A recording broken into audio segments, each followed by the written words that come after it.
Good evening. This is the Tuesday, February 13, 2024 meeting of the Town of South Windsor Planning and Zoning Commission. We would all stand for the Pledge of Allegiance. I pledge allegiance to the flag of the United States of America and to the republic for which it stands, one nation, under God, indivisible, with liberty and justice for all. If you would please silence your cell phone if you happen to have it with you. Also like to welcome Mayor Delnicki and Representative Delnicki who are sitting out there. If you're here, in connection with the Burnham Realty application on Burnham Street, they will not be making a presentation, so that hearing will be closed very quickly, and there's really nothing interesting going to happen. I'll explain that later. Meanwhile, we're very lucky to have with us Dr. Carter, the superintendent of our school system, and she's going to talk to us a little bit about some of the challenges that we face with our enrollment. Everybody, I think, has a slide package.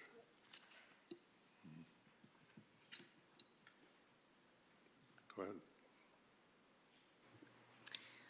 Good evening, Chairman Wagner and Vice Chairman Foley and Commission members.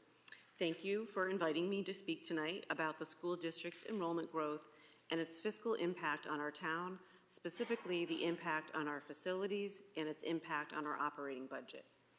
Additionally, I will be presenting data that demonstrates the degree to which South Windsor's growth makes us an extreme outlier, and I am confident that Commission members will find this quite eye-opening.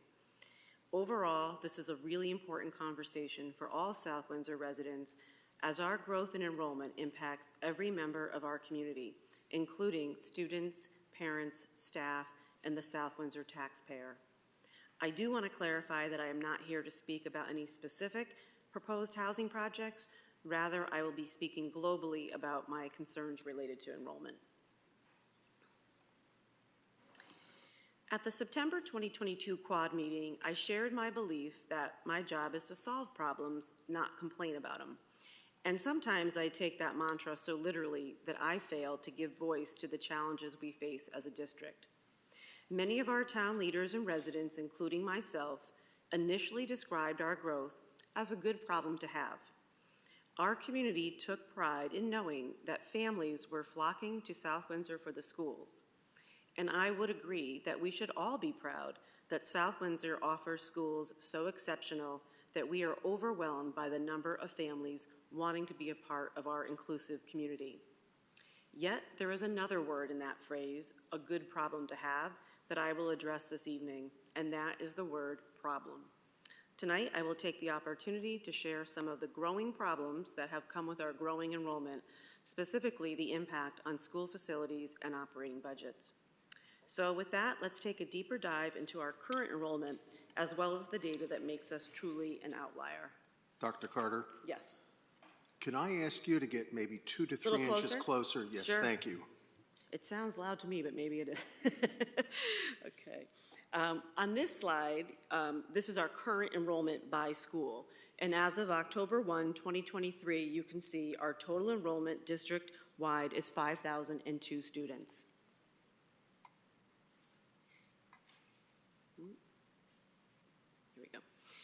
This next slide provides you with our historical enrollment data as well as our future projections. After years of declining enrollment, that trend shifted course in 2016. Since 2015, our enrollment has increased by 888 students, and we are projected to increase by an additional 620 students by 2033.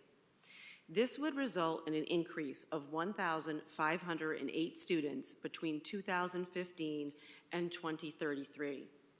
To put that number into context, there are 76 school districts in Connecticut whose current total student population is smaller than 1,500 students.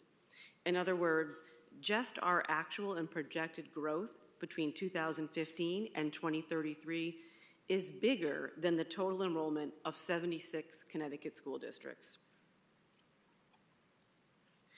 Our K-5 population is forecast to peak in 2026 and then remain stable until 2033. Our current K-5 population is 2,323 students. To put that number into context, the population of just our 4 elementary schools is larger than the total population in 103 Connecticut school districts. This next slide provides you with historical data and projected enrollment for grades 6 through 8. Between now and 2029, TE is expected to increase by an additional 276 students, followed by the first signs of a downturn in the year 2030.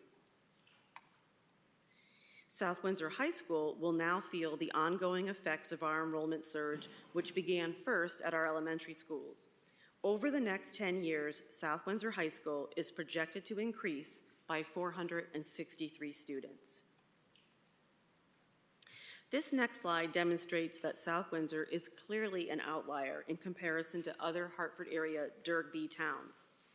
The other 6 towns experienced either declining enrollment or marginal increases in enrollment.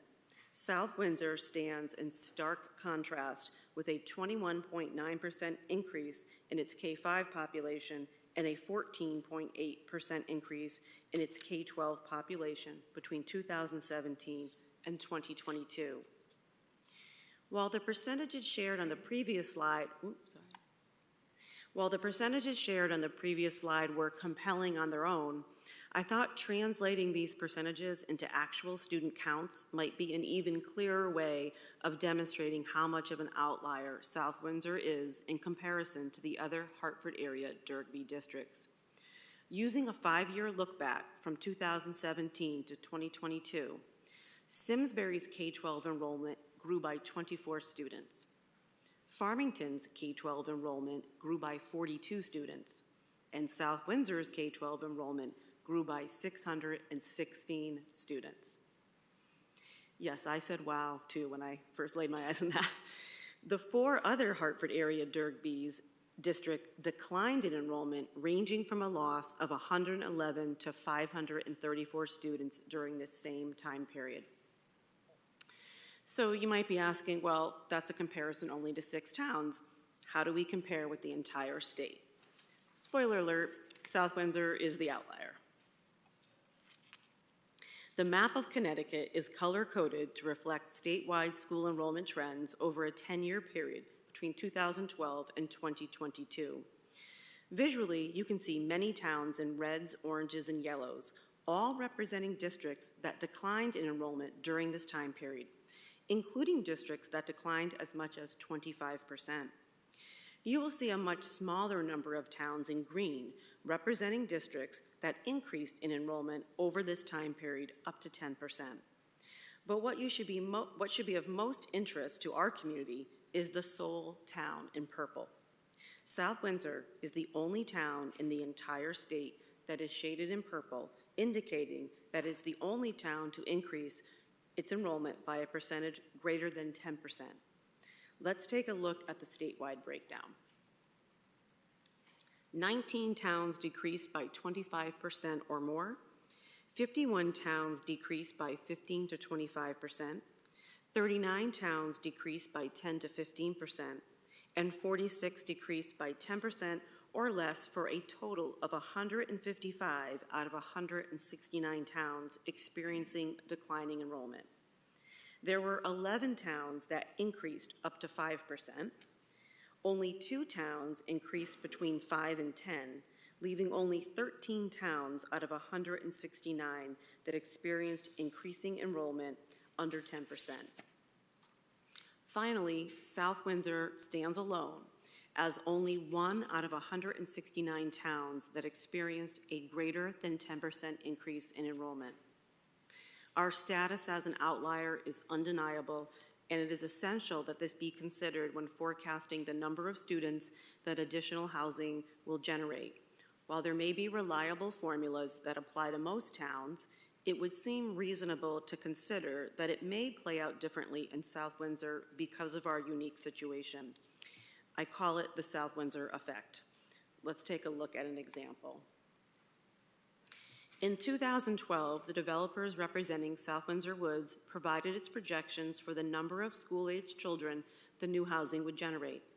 In their report, they projected the development would generate 21 school-aged children in the short term and 35 children in the long term. At the 2022 Quad meeting, I reported that the neighborhood had generated 117 students. I recall people gasping when I shared that data, but the cause for concern grows because as of today, this neighborhood has generated 141 students. I know our town leaders found the 2022 data concerning, and now the gap between the developer's original forecast and our actual student count is even wider. Please know this is not a criticism of their report, rather an example that a developer's formula for forecasting the number of students generated by specific housing might be accurate in other communities, but cannot be relied upon in South Windsor because of the aforementioned South Windsor effect.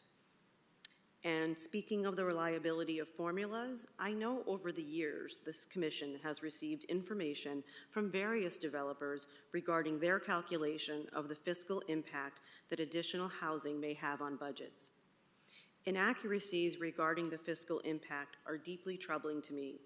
Even if a developer's inaccurate fiscal impact is completely unintentional, misinformation can still lead to ill-informed local decisions that could negatively affect our school district for years. It is essential that all town leaders and decision makers understand the real impact of enrollment growth on our annual operating budget. And I do worry that if the fiscal impact of enrollment is underestimated, that some may say, well, the school district will just have to tighten its belt and decrease spending. These next few slides illustrate why that is not a practical solution while our enrollment continues to grow. As you can see in this slide, South Windsor's FY 2023 net current expenditures per pupil, NCEP, is already significantly lower than the state and DIRG-B average, and for the fourth consecutive year has the lowest NCEP in the entire DIRG-B category. As you can see, for the past 3 years, every district in our DIRG spent more per pupil than South Windsor.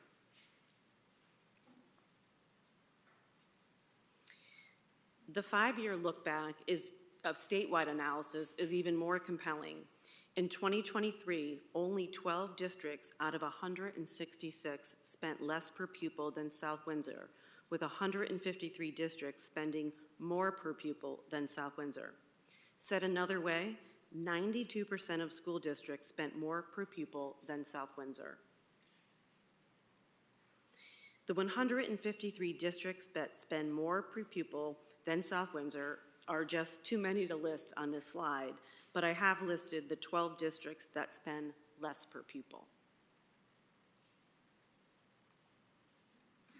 Let's take a look at what our budget increases would need to be if we were simply aiming to match the average per pupil expenditures within DIRG-B districts and the state as a whole. Last year, if we developed a spending plan reflective of DIRG-B's average NCEP, we would have needed to spend an additional $18 million just to be average in our DIRG. The statewide comparison is even more compelling. Last year, if we had developed a spending plan based on the state's average NCEP, we would have needed to spend an additional $24.2 million. Clearly, the Board of Education has been an excellent financial steward, but we must face the reality that rising enrollment means rising costs.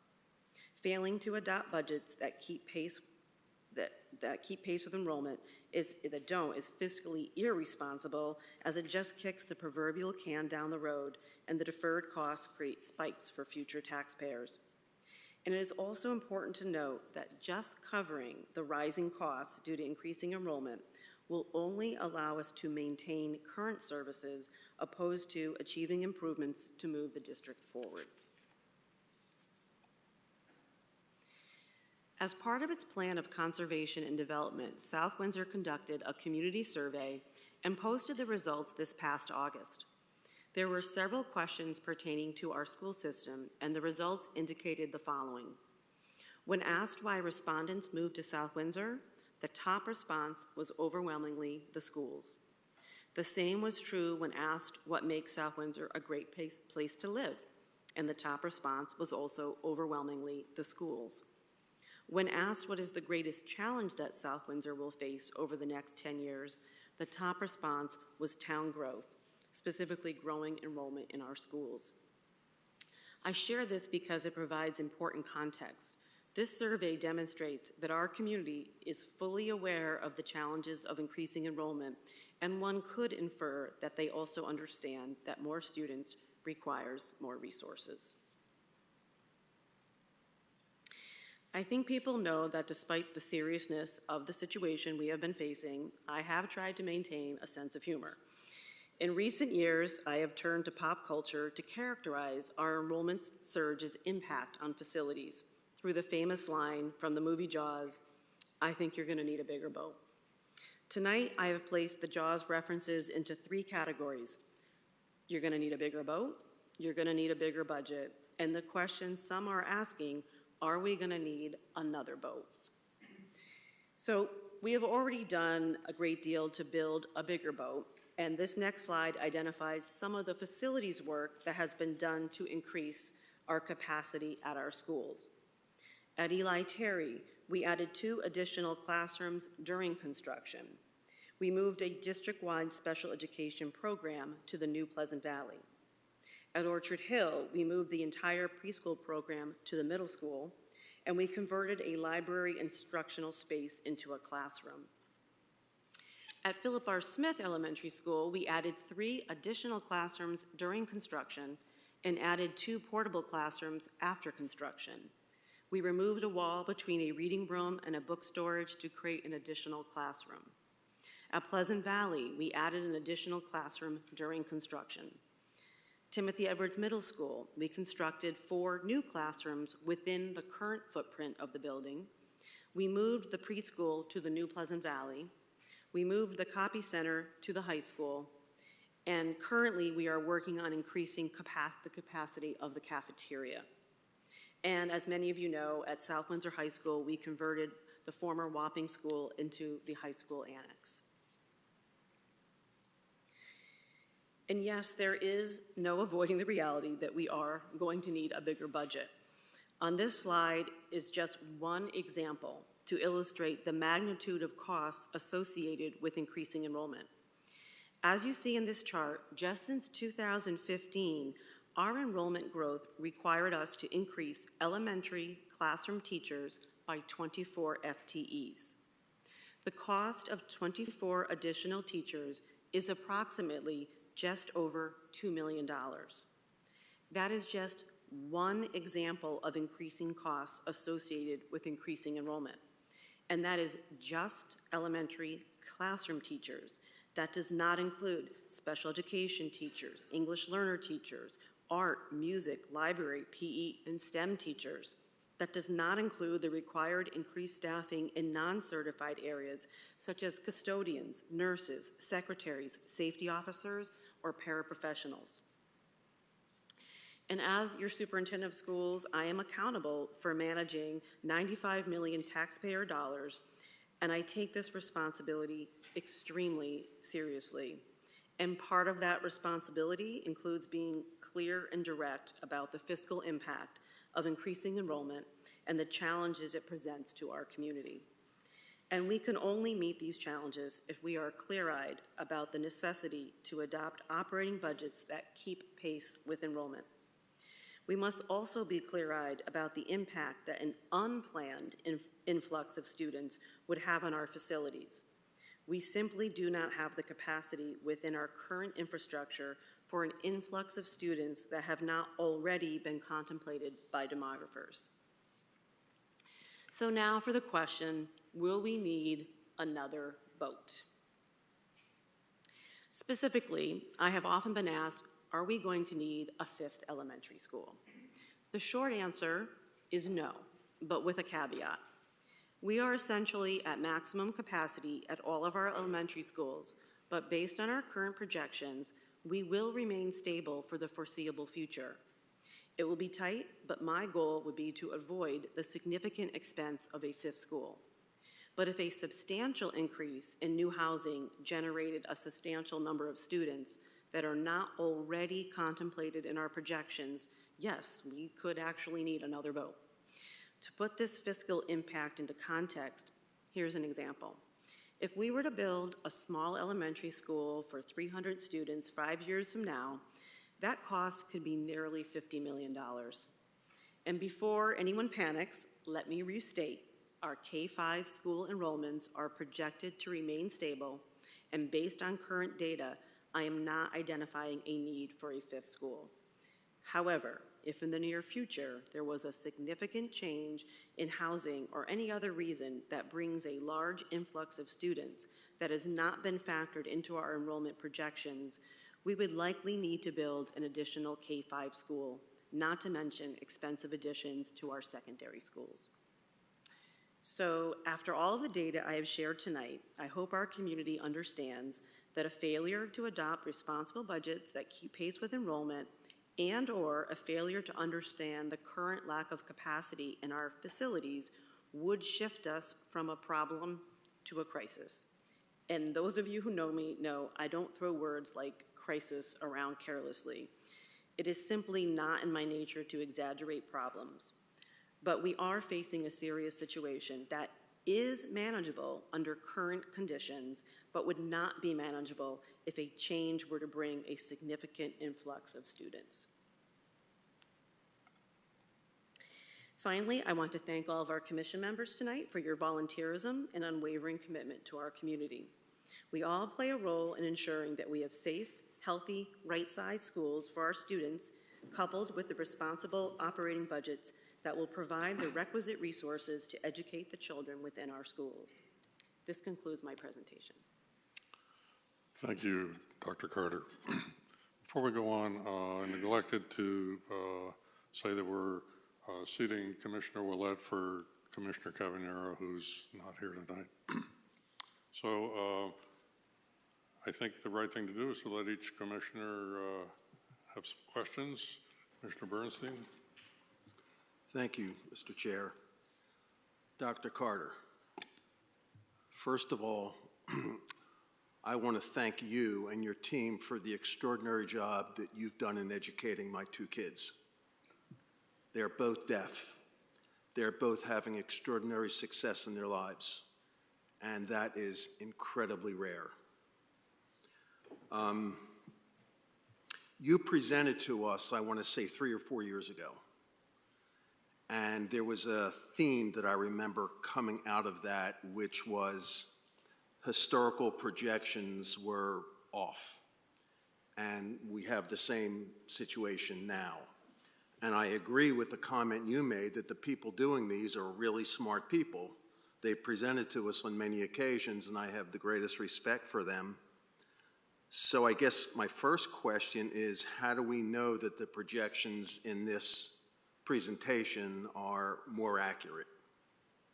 So, I'm very quick to defend the demographers, whether they're the school districts or anyone else's, because as you can see, when you looked at that state map and when you looked at how different we are, no demographer could have predicted this happening in this town where no one in the region was behaving that way. Demographers look at trend data, not just in one town, but in the whole region and across the state and even beyond. And South Windsor is such an outlier that, to me, until that trend became known, no one could have seen this coming. And in fact, had I gone, when we were identifying the 10-year plan and doing projections, if I had said to the state, I'm pretty sure PRS is going to grow by 26% in the next couple of years, they would have laughed at me. They would have said, you cannot find one school in Connecticut that's doing that. So because we're such an outlier, that really is the explanation why this wasn't seen. But this trend data now has been with us for several years, and the demographers feel confident that now that they see the trend data, which is very much what designs their projections, that they're accounting for it. And you heard me say specifically about students not already included in the projections. They are aware of, and they stay in great touch with Michelle Leip's office. They know when things are approved. They know what they're predicted to generate. But if there was something not factored into the current projections, they would need that new information to redo them. And I do think even with their greater knowledge of trend data, I don't think we can ever discount what I've called tonight, which is the South Windsor effect, because we may have things online that just may produce more than what is a reasonable projection by anyone, because our housing tends to generate a different formula than I think if it was applied in a different town. So clearly, you have a lot more confidence in the data than maybe we've had in the past. Yeah, I mean, I never didn't have confidence. I just recognized that something in 2012, which is about the same time that the South Windsor Woods developers made those predictions, which, as you saw, were 35 and 141 is a very different conversation. That's the same time that we were developing the 10-year plan. So I have empathy for people trying to figure out where South Windsor would have gone during that time period, but I have much greater confidence because they now understand what's happening in South Windsor. It still makes us an incredible outlier, and people I talk to around the state, when they see the data, they're almost, they can't believe it, actually, because we're so different. To me, that data that showed in the same time period that Farmington and Simsbury grew by 24 and 42, and we grew by 616, Right. It's pretty staggering, the difference. So my next question, and you alluded to how we got here in the presentation, and I've seen presentations done by other people about this situation. Craig Zimmerman, who's here, his great line is, "Build it and they will come." And I assume that that is one of the reasons we've gotten to where we are. We build great schools and people have an interest and they move here. In your opinion, what are the reasons we are in this purple when no other town in the state is in purple? You know, it's a combination of factors, and I can give you sort of a general overview. I know our demographers would give you even more technical information, but there's a few things. One, yes, South Windsor has earned a reputation for being committed to public education. That word is out there. That's part of it. It's also partly that we have some housing that's a little bit more accessible than some other towns that we get compared to. So it's desirable. We're giving a great product with maybe an opportunity to have access a little more readily than some other towns that may be more affluent than South Windsor. And of course, you've heard people speak about this in the past. We also have the unique dynamic of affinity grouping, where we have become a community that has been a destination for our South Asian families. And that demographic over time, from my time in the beginning here, was probably students identifying as South Asian would be maybe single digits, and there are schools now at 40%. And that is a very huge demographic change that demographers definitely factor into their thinking, because that's a unique set of circumstances.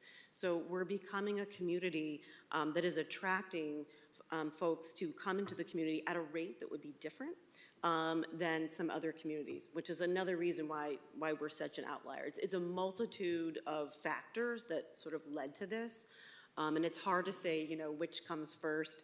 I do know a lot of people thought that the new schools that we built were in response to increasing enrollment. It makes sense to me that people would think that, but if you recall, at the time, it was actually in response to declining enrollment. When I first got here 14 years ago, the pressure to close a school was great, something none of us could imagine now considering our current circumstances. But at the time, the number one priority for many town leaders was to close a school. And people ask me all the time, well, do you regret doing it? And I said, well, it turns out we needed it for the high school anyway, so it's worked out. But it was not because We didn't build these schools because we knew more kids were coming. We designed 3 of the 4 schools before this phenomena was even known. The state, our applications to the state did not reflect this kind of growth. And I was very fortunate and very aggressive in going back to the state during all of this construction time period to make the case that they should be helping to reimburse all of you heard like the additional classrooms and changes during construction. That's very rare, and it's very rare that they will then reimburse that work, but they did for South Windsor. I think some of you heard me say, I think out of sheer sympathy for me, because I was just show them the data and they thought, we're glad we're not you. I don't know how you're figuring it all out. So the state's been empathetic to us. And I also think part of the issue is that because South Windsor is such an outlier, there's almost no other school district that could, quote unquote, be a test of their that was then newly adopted school construction rules, if you would. And so they really kind of tightened up the amount of square feet you could build a school per kid. And we were sort of at the beginning of that, and their space standards never contemplated a situation like this. And they didn't really see the problem because most school districts, if they were awarded their highest 8-year enrollment projection and that was the size school they were allowed to build, if they're flat or declining, it's gonna work out, or it's even gonna get roomier and more comfortable. If you're doing what we did, their space standards just simply weren't ready to be that flexible because it's such an anomaly and no one was doing that on their watch. Last question. So we are planning and zoning. Applications come before us to develop things in the town, right? They could be industrial, they could be commercial, they could be residential. The concern from your perspective, I'm guessing, is the residential growth. What would you have us do? What would be your recommendation to us as we're looking at applications to grow housing in this town? Well, at risk of stepping out of my lane, I do try to stay in my lane. I will say that the concern that I have is that there is, even if there was a strong desire amongst everyone to increase housing, there's a responsibility that comes with that to make sure you have the infrastructure to then respond to the needs of the families and kids that are coming here. So right now, we would not have the infrastructure to be able to respond. If the goal was to be in a position to be responsive, then you are talking about we would need time, we would need to save up, you would need to find the funds for additional facilities. You would have to have that in place first in order to be able to absorb. Because right now, if a large influx of students came about at a pace that is faster than we could build proactively, we would have nowhere to put those students. If it was a large, I'm not talking about 10 kids, right? But there would have to be both a willingness to proactively increase our infrastructure, and there would have to be a willingness to increase the operating budgets to pay for all the expenses that would come with that increased population. So for me, it's not really a position of you should or shouldn't do it. It's just that you can't do it unless you did those other things first. Thank you. No more questions. Commissioner Viteri. By the way, thank you for the presentation. I grew a lot smarter over the last hour than I had been on the system in the schools. Building off of something that Commissioner Pascal just, if we get projects being offered to us and they have projections of the number of students that will come out of these projects, do you have any recommendation of who would be the most credible people we should be relying on to supply those kinds of estimates? You know, we get them from different people. They're always low. But especially you saw the one here, factor of 4 times at South Windsor. I don't know if you have any group that you would find more credible to look at for that. Well, I have a high degree in confidence in the effectiveness and the professionalism and the responsiveness of the demographers that the school district used, but it wouldn't even be about a particular company. My only recommendation would be to whatever projections come to you, to independently have someone do an independent review, and quite frankly, with our unique situation, you might want to have 2 reviews. So it would just be an independent review, and they might confirm and say, yeah, we think that's about the number of kids that whatever the project is would generate, or they may come up with a different number, and then you would have some independent reviewing of those projections. And like I said, it's not that anybody would intentionally try to, have those numbers be off. They just may not be aware of what we've seen. And I would say that anybody who you had doing it independently would either corroborate or suggest something different, and they would be, that South Windsor Woods is an outlier, and it's just one example. But there's other places to look at to see what local behavior has been, results have been. But I definitely think it would be wise to have an independent review of whatever numbers people present. Okay. One of the challenges that we're going to be facing in about 10 months is the moratorium we have on affordable housing will expire. So we will lose a lot of our ability to limit affordable housing coming in until we reach the 10% level. We're some 670 units short now. I think it would help us once we lose this moratorium if we had like concrete data to be able to come back and oppose a project based on the fact that there will be X dollars of costs or impact on schools or whatever, to be able to at least get a project to change, a project to be delayed, the project to be defeated. Because otherwise, like I said, we pretty much have our hands tied. So I think a lot of the data you have here would be helpful, but even as going forward, to be able to say the impact of 150 extra students would be X, Y, Z, and I think that might give us a little bit more credibility in dealing with these projects as they come up. So I think that might be something that we could work with you on. But otherwise, thank you for all you guys are doing with all the challenges that are out there. Appreciate it.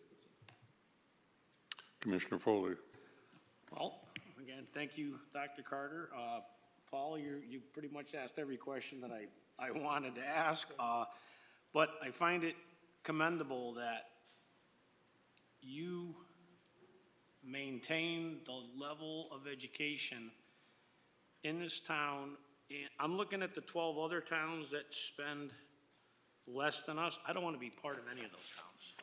Okay, so what you've done is pretty much short of a miracle, and how anybody could ever argue with your budget is kind of beyond me, but you've done a fantastic job. Now, going to the affordable housing, your presentation tonight and having Mr. Delnicki here and reading the article in tonight's paper, I don't think we've been changing zones as of recently to accommodate this Affordable Housing Act, which we shouldn't be doing.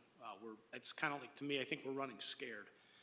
I think this kind of data that you have, that we are this outlier, and I guess I'm asking you, Mr. Delnicki, these facts that Ms. Carter has brought to us, we are an outlier. Don't we have, this is some kind of grounds to say, hey guys, this is not fair. Adding this impact of 10% affordable will cripple us. Like, we do not have the infrastructure. We would need another school, and they'll build the apartments faster than we can educate the students. So, you know what I'm saying? I mean, if you could. Are you asking Representative Delnicki to speak? I'm asking Mr. Delnicki if he could speak. I mean, would it be? I hadn't What's come that? here prepared to address this issue. I came here to learn about the issue much more. But what I can share with you is Secretary Beckham from the Governor's Office of Policy Management. Oh, thank you. Should I start over again? Yeah. So I hadn't come here to address this issue, but I sit on the Appropriations Committee, and I took the opportunity to raise the issue with Secretary Beckham, OPM Secretary, works for the governor, of the issue that we're facing here. And quite frankly, I quoted from the document that you heard about based on what the estimates were going forward and what the reality is now. One thing I think I've learned loud and clear is if a developer says there's going to be 100 school kids, you probably want to figure 400 based on what we're seeing here. Because every other DRGB basically is stagnant or going down. And it's pretty obvious we're doing something very, very good here in South Windsor, so it's such a magnet to bring families in that want to get their children educated to the highest possible standard in the state of Connecticut, which speaks well for the board.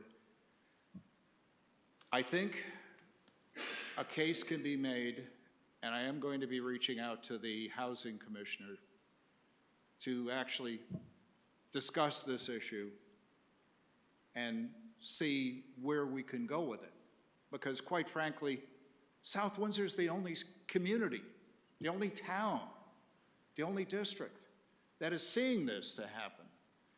And it's pretty obvious that this is something that tests the infrastructure, not just the school system, but the road system, conceivably the wastewater treatment plant. I'm not sure what the capacity is there, but it has an overall effect, not just on the schools, and it has a bigger effect than we can possibly quantify at this particular point in time. So you asked if the case could be made. I believe it could. And quite frankly, I think it's the kind of thing, and I've mentioned and reached out to Dr. Carter about starting with Secretary Beckham and talking to the folks there pertaining to the educational cost sharing, because that's the first glaring issue that we're going to have. But it also speaks to the point of, do we have a distressed situation that could give us basically a stop on some of the things that you're talking about there, Commissioner Foley? So it's probably a long answer I gave you, but probably it exposed some of the concerns that I'm seeing, that we see, that there are unintended consequences. And I can recall developers saying that, oh, it's only going to be like 5 or 10 kids or 20 Well, that's or happened. 30. And quite frankly, it turns out to be more like 100. I mean, the same thing, like I said, South Windsor Wood. I asked the people from Tempo when they came here, they told us 7, I think it's 42. Like, nothing ever whatever the outliers are, it never comes true here. So it's. Yeah, That's- and I think I it just- accurately brings up the whole issue of, can you count on the estimates of school children that will come forward from a development, from an apartment complex, wherever?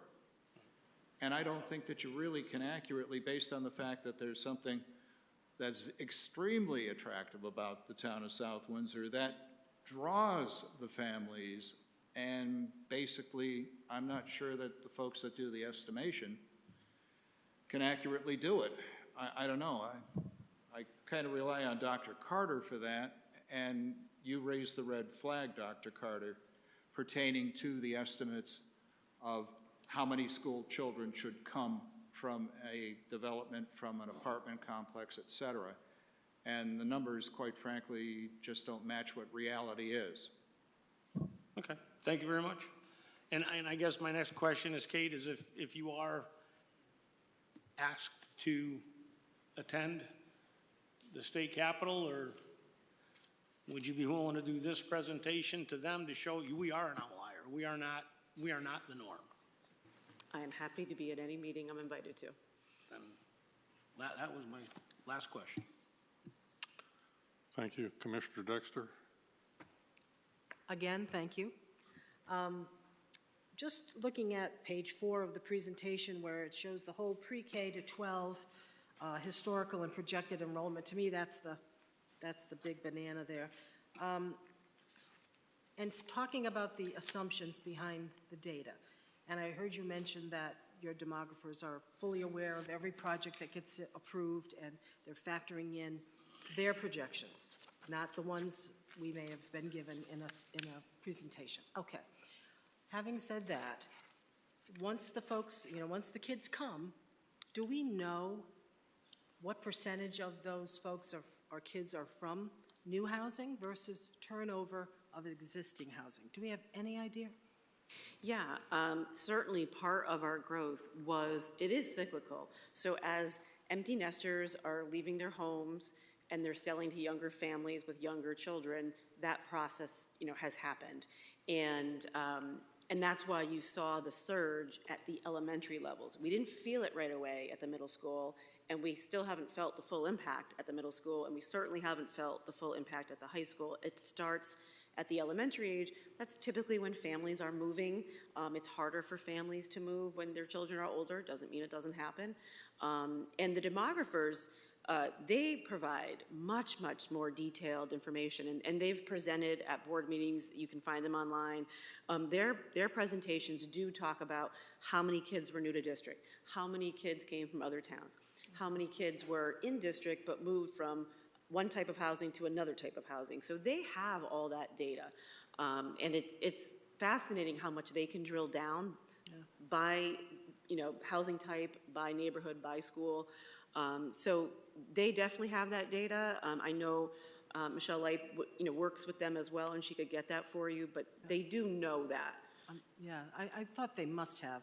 I just wanted to follow up by saying a lot of homes in my little area of town have actually expanded. They haven't turned over. They've just added huge square footage. And so I'm wondering if there's any kind of connection to building permits that might give us a heads up. Even if it's one here or one there, it's added inputs, That's it. Thank you. Commissioner LeBlanc. Yeah, thank you, Dr. Carter, for coming in, and that's quite a presentation and very insightful. Of course, I'm looking at the subsequent pages 4, 5, 6, 7, and so on. I see a lot of growth, and I'm looking at South Windsor High School in particular, with a projected growth of 400 students in the next 8 years. I mean, is there a plan to house these kids? I mean, it seems like every grade, every school is affected by this, and I was just curious what the plan is for that. I mean, we have Wapping School, which became the South Windsor Annex, and the reason I'm bringing up the high schools, I have kids that are seniors now, so I'm very familiar with the school. I've been there enough, but can Wapping School handle that amount of increase? So I'll talk about TE and the high school. And so TE's growth of the 276 students is closer to happen in real time than the high school's growth. And so a lot of times I'm asked, can TE really handle this influx of 276 kids, which is a lot more kids in a building than what you have today? What's happened with the cycle of staffing at TE is that we recently, in recent years, because of growth, added on a fourth team. I don't know if you know the structure at TE, but so right now our class sizes can absorb and can grow in TE. Our usage of classrooms may mean more and more teachers have to share rooms, but the administration feels that they can absorb those number of children based on the fact that we've added 4 classrooms, which we did 2 summers ago, which we did inside the footprint. And then we also recently, just this year, moved out 5 or 6 classrooms because the preschool was taking it. So we've been able to add some more classrooms back just in the past year or two. The space that I mentioned earlier that is a large concern for us is the cafeteria. It's very difficult to get all the kids through the line and be efficient in serving lunch. So we are fortunate that we have some federal dollars through the lunch program funding, so it's not coming out of local dollars that will allow us to, and we've got an RFP out now, to expand the kitchen serving area and to change that so that the cafeteria can function once we have these 276 more kids, because it's very tight right now, I can tell you that. As for the high school, it is farther out. Yes, I'm losing sleep over it. The addition of the annex was huge for us. I mean, we really needed that. Sure. There's no way we could be doing this without it. I can't say with certainty at this moment, would we never need portables there to try to accommodate the growth? I'm not prepared to say yes or no at this point. I do know that what will happen is very few teachers, if any, would have their quote-unquote own classroom. We would have to be using every classroom, every period of the day, with teachers moving around to accommodate the kids being in all the classes. It is possible that we may need to do something at the high school. We do have some time for that, but it does take time to build infrastructure, which is why, a lot of people, question, portables versus brick and mortar, but brick and mortar takes a lot of time. It takes state involvement. It takes the will of a lot of people to make that happen, and our rate is moving so quickly that it really was the appropriate method, but they're not inexpensive. Now, those people who have maybe had questions but have now seen the exterior of PRS feel a little relieved that it was done in a way that it really doesn't look just added on, but that is a possibility for the high school. We're looking at working with some space consultants to come in and kind of run some scenarios with the numbers of students and looking at our footprint now and what we might need to do differently in the future. There's not a lot of opportunities to change out rooms that aren't used as classrooms. One space need that we have is our 18 to 22-year-old program for students with disabilities. That is currently housed at the high school annex. It is housed there because very recently, up until just about a year ago, our students in that program were using space at Goodwin College, which is a great scenario. Unfortunately, that building got sold, and so we moved our students back, but from a programmatic standpoint, it would be ideal to have that program not be in the high school, because the idea for these young adults with disabilities is to feel as though they have moved on from high school and they're a member of the community. So we have been looking for space. We spent a lot of time last year without finding the thing that we thought was cost-effective and appropriate. But that is another space at the annex that could be freed up if we were to find the appropriate space for that program, which is our goal. Okay. No, thank you. And I know portable classrooms aren't a bad idea. I know, well, my kids went to PRS, and it seemed like the portables there by the time my kids went, this is, 12 years ago, but they were pretty dilapidated by that point. But I think they were just there too long. But I understand you can't build a lot of infrastructure, and 20 years from now, you're having an empty classroom. That doesn't make sense either.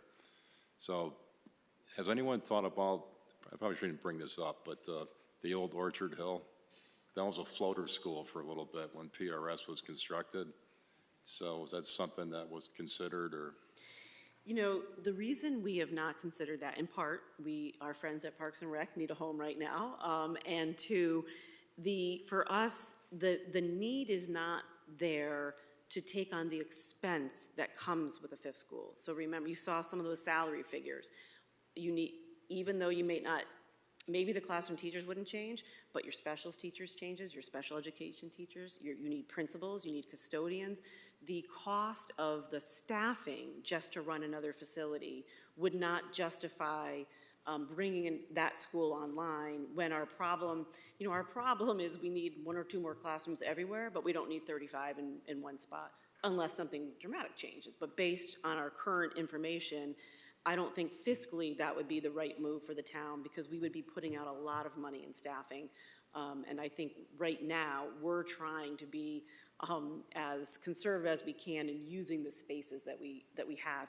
And again, if nothing dramatic changes, we will be okay with our K-5 schools right now. It's just that if something unforeseen happens, then that's different. But we are plateaued at our elementary, and in fact, the budget that I'm proposing right now does not call for an increase in classroom teachers at the elementary level. In fact, we were able to dial back, I think, to, and there's some unknowns because of some new laws with kindergarten, but so from a spending standpoint, we've been able to sort of plateau for staffing at K-5 with the exception of increased needs in specialty areas like multilingual learners or special education. Thank you, Dr. Carter. Commissioner Willett. Thank you for a very detailed presentation. I really quickly went on to EdSite and grabbed the graduation rates for the 19 school systems that you have on page 14. So of the 19, 17 of them are high schools because Orange and Woodbridge are feeders for Amity, which is 5. So of the 17 districts on here that have a high school, even though we have the lowest expenditure, we graduated we had a higher graduation rate than 12 of the 17. So we graduated kids at a better rate than Greenwich, Fairfield, 15, Newtown, West Hartford, Guilford, Glastonbury, Avon, Simsbury, Cheshire, Brookfield, and Trumbull. Why is that? Do we have lower special ed expenditures because of our student population mix? Is it higher parental involvement? What's the root behind that? I understand that we're spending less than our peer group, but we have way better outcomes. So what's the root cause on that? I mean, I would want to give some thought to a more detailed response to the question. I mean, it's certainly something, if I understand your question correctly, that we're proud of, that for a limited expenditure, we get a really great outcome. Mm-hmm. And I can tell you that it's not a data point that I've put out there because I tend to only use data from places like you've just said, like EdSite. I do know that locally, superintendents will sometimes calculate return on investment. And what they look at is the categories. Those districts that spend very little, but get very little in terms of their outcomes. Those districts that spend a lot, but get a lot. Those districts that spend a lot and don't get a lot. And then the most desired category are those districts that spend the least and get the most in terms of student outcomes. And are there, if you don't mind me asking to interject one question there, are there districts in Connecticut that spend less than we do that have a better outcome than we do? No. I'm pretty confident about that. But I would want to look at the data. To answer your question, again, I'm very reluctant. I am someone who only uses data that some other entity did and looked at 5 times, but I will share that it has been shared with me anecdotally that when they do the analysis, South Windsor is number 1 for getting the most out of spending the least. And again, I'm not standing, that's anecdotal, but. So what you're saying is we should spend even less. Because that's what I just heard. I see the mayor cheering. If that's your takeaway, I need to do my presentation over. Touche. Yeah, I'd love a little bit of the why behind that. Also, what math and math, science, reading. I like to understand what our rates are against these peer towns, and figure out to root cause this. To figure out if it's not expenditure, we need to focus on what we're doing well, instead of spending money on another school with that. Maybe we do need, maybe we don't. I think we're going to need one. If we have to, Tom, if we have another 500-600 units, and if we use that average for South Windsor Woods, that's 0.91 students per unit, we are for another 500 or 600 students, we need another school. But we're gonna need help with that with the state. Barring that, if we can somehow get an exemption from that, I would like to figure out what the magic sauce is and make more of that. And I will say that you hear my message pretty clear in this presentation, and one of the concerns that I have is, yes, we are seeing a great benefit for the investment that South Windsor taxpayers make. They get a really great return on their investment with our schools. But I'm very worried that it's going to catch up with us because we haven't, or if we don't keep pace with enrollment.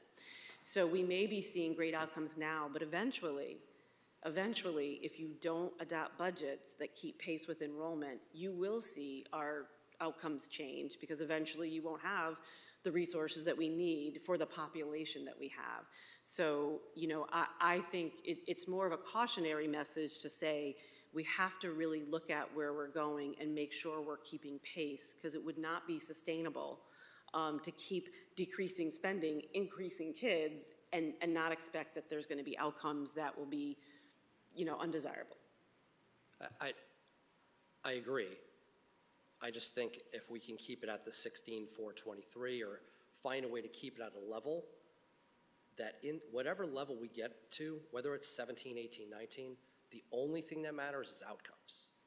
And if we can spend about what we're spending right now and have the incredible outcomes we're having, which is partially leadership, partially teachers, and a lot of parental involvement, which is part of the culture that is what is in South Windsor right now, we need more of that. We will need, Tom, we will need some help from the state to exempt us, because if we have to add another 600 units, we're building another school. I'm glad you mentioned our teachers. They work incredibly hard, and anytime I have an opportunity to publicly thank them, I do. They work incredibly hard, and one of the things that is sort of another part of making sure that our budgets keep pace is making sure that South Windsor continues to be a desirable place to teach. And if you're not aware, there is a teacher shortage out there. South Windsor has not felt the impact because we are a destination for teachers. We do hire teachers from other districts. We do find that teachers want to come here, not just beginning teachers, but teachers from other places. And we work really, really hard to create a culture that will attract teachers to the profession. That's going to get harder and harder for every town, really across the country. It's a hard job. It's becoming more of a thankless job, yep. And it's only getting harder. And so it is part of it's not just out of a desire to be supportive of teachers. It's really a business strategic move to make sure that we are going to keep attracting teachers that can help produce the outcomes that, yes, our supportive families and our amazing kids produce, but that doesn't happen without effective teachers. And you know, I am quite worried long term, not in the immediate, but in the long term, I am quite worried about the profession. The number of teachers today that would tell you that they would not encourage their child to become a teacher is rising, and it's really disappointing because we want this to be a profession that people want to be a part of.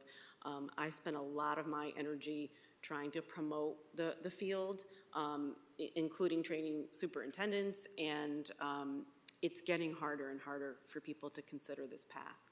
Thank you. Well, one last ask as a courtesy, if you have the opportunity to come speak to the commission in the future, it would be great to get the presentation at least a day ahead of time instead of on the table right now, just so we don't have to try to sift through data on the fly. Happy to do it. Data can be misleading sometimes, and it's good to get a little bit of data. And I think for the public, people should know that we can post this on the board's website. I'm sure the town will, but the board can also post this on its website so people can access the presentation. Awesome. Thank you. Commissioner Boganski. Yeah, most of my questions were asked, but first, I agree. This was a great presentation, very informational, and my husband and I were one of those people 20 years ago. We moved to this town not knowing anything, purely for the school system, right? And PRS is what attracted us to here. A couple quick questions. Talking about staffing and teachers, and I agree, they probably don't get enough credit for what they do and what they put up with.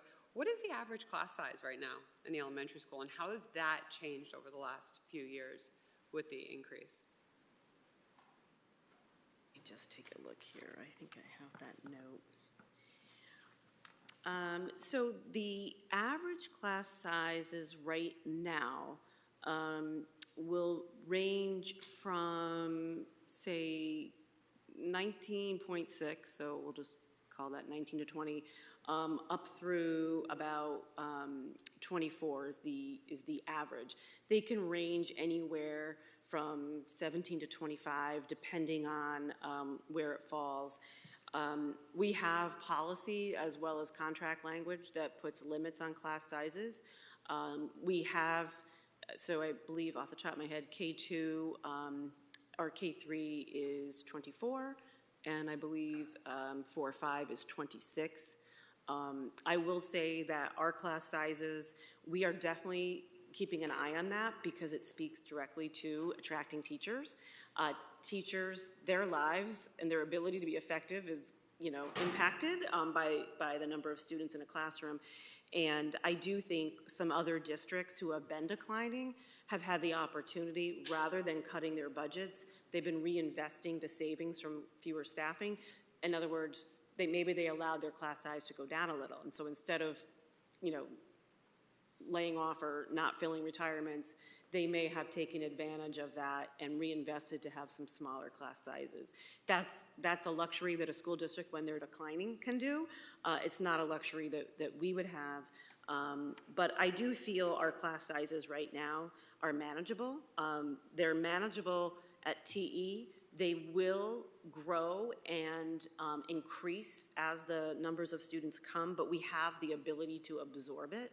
But so you might be going from an average class size of 19, and then in a few years, that may be creeping up to 24 and 25 without having to add additional facilities.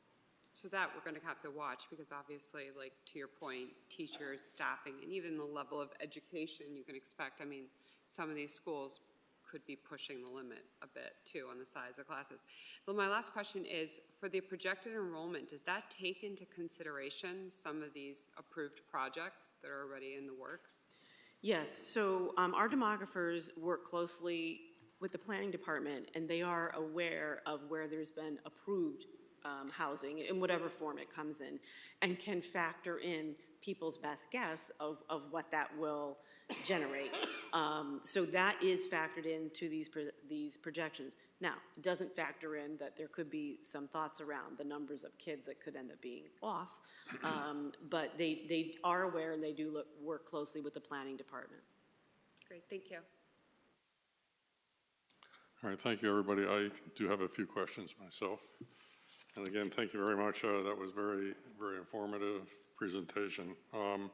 I just would observe that very smart people often have trouble making projections. I think we're supposed to be in a deep recession right now, and some of the smartest people in our country were predicting that. So that's not happening. And here we have a population, we're trying to predict their behavior, and people do their best. They use all kinds of data, but that doesn't always work out. You mentioned one project that was way out of line, South Windsor Woods. How have we done with some of the other apartments? Are there projections that, have you looked at, what the developer projected versus what's actually happening, Tempo or some of these other projects? Are they more in line with the projections? I don't have that data, but I'm confident that our demographers, working with the planning department, could run that analysis for something different than South Windsor Woods, some of the Temple I'm thinking more like the developer comes in and says, we're going to add 20 students, and are we getting 15? Are we getting 30? Yeah, I mean, what I would recommend is you could ask the demographers to take older proposals, not just South Windsor Woods, but other ones, and say, what did they predict when they put in their application, and what is the reality today? And then factor in how long have they been, around, and what is the trend? I don't have that data handy, but they certainly could do it for you pretty easily. Okay, thank you. Is there something also going on? Different cultures have just different numbers of children. Is there something going on there where, our particular mix of cultures, where we have more children in the schools than others, or is there anything that you've observed that way? I'm not aware of a dynamic, but I have not done that study or that calculation. Certainly, that is another thing that demographers can look at, because they can look at the number of kids generated by household and housing type.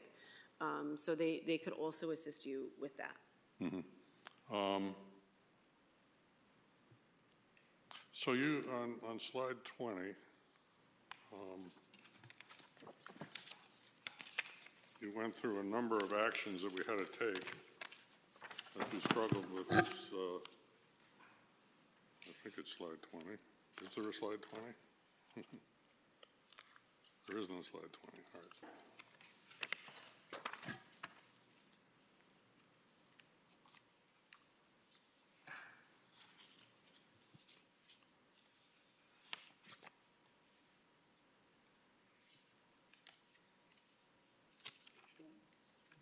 Yes, that is slide 20, okay.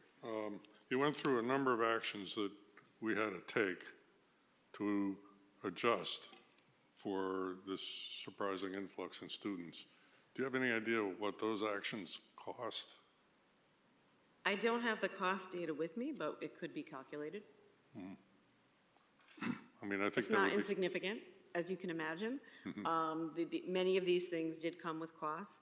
And it's also, what's not really captured here, but I'm sure you can guess, it's also the time. You know, our staffing, part of the resources available to South Windsor is the time and energy of our staff. And you can imagine our facilities department and our IT department trying to be nimble and pivot to all these changes, and just the amount of staff time our facilities staff has been a part of this has been significant. It's a significant impact. Now, we do it without complaint, and they don't complain either, but it is something to consider about how much work this took. of course, of course. I guess as you, I'm getting a picture that actually the whole system is under a lot of stress as we approach our limits. And I'm wondering, how's the morale holding up with that? Stress can sometimes lead to morale problems. I will proudly say that our staff is amazing. This has not impacted morale. I do think that morale can be impacted if we were to keep trying to increase class sizes. I think morale can be impacted if they don't feel that they're going to get the resources they need to execute their jobs. And currently that's not what's happening. I believe our teachers would tell you that they feel very supported. They love working in South Windsor. And my feeling is what I'm working hard is to make sure that remains true. So we don't have a problem today with morale. I'm confident our teachers union would tell you that. Does that not mean there aren't stressors for today's teachers and people who work in school buildings? Absolutely. It's a really hard job, and so I worry about it, but not because of this, more because just in general, not just in South Windsor, we continue to stretch and stretch teachers and expect them to keep producing more and more results there's no more hours in the day than what there were 10 years ago, and yet what they're expected to do is quite something. I have such admiration for our teacher staff. When I walk in their rooms, I'm just in awe of what they manage to do with all of the parents tied to all of those students in the room, all wanting instant and constant communication, and having to meet the needs of all children in a classroom that have very diverse needs. I stand in awe of teachers. I am happy to be their champion. I'm proud to be their champion. I have the privilege of interacting with a number of your phys ed teachers every year. We run this bike program, and those people, the way they can work with the students, I mean, we have a bunch of volunteers and we do our best, but just their ability to deal with whatever comes their way from these students. I mean, most of the students are just out to have a good time, but when there's a problem, these people know how to handle it. When there's students who aren't ready to learn how to ride a bike, darned if they don't figure out some way to get that to happen. So it's really a fantastic group of teachers right there.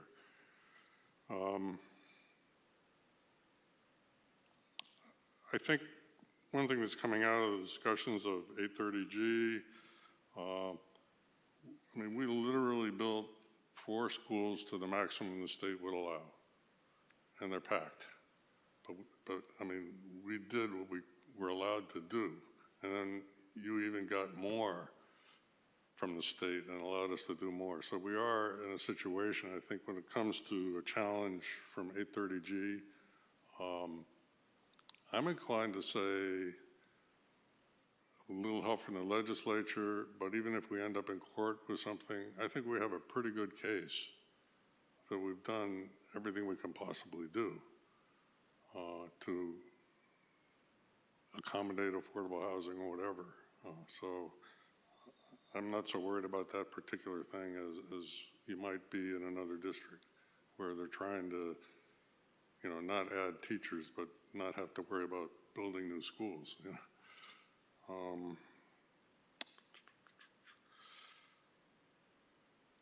You talked about doing an independent review of some of these estimates. Is that something that we could ask you to also weigh in on? I mean, we get an estimate that we're getting, you know, 95 new students from a development.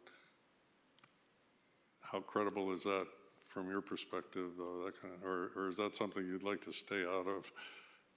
No, I don't have the training in the background to be able to give you that answer, but there are people who can. So there are people that can look at this and say, I've looked at South Windsor's history and I've factored in some of the things we see play out differently in South Windsor. And they might come back and say, we think that's a very credible prediction by the developer. Or they may say, we think it would be this. If we were doing it, we would come up with X.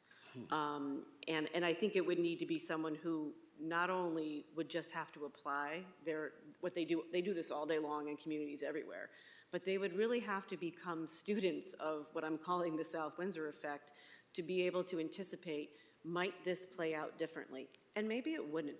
But I certainly would not weigh in on that just because my opinion on that would not be valuable to you. But there are very smart people out there whose opinion you should listen to and could give you insight and give you ranges and guidance and reactions to some of the predictions. Thank you. That's a really good suggestion.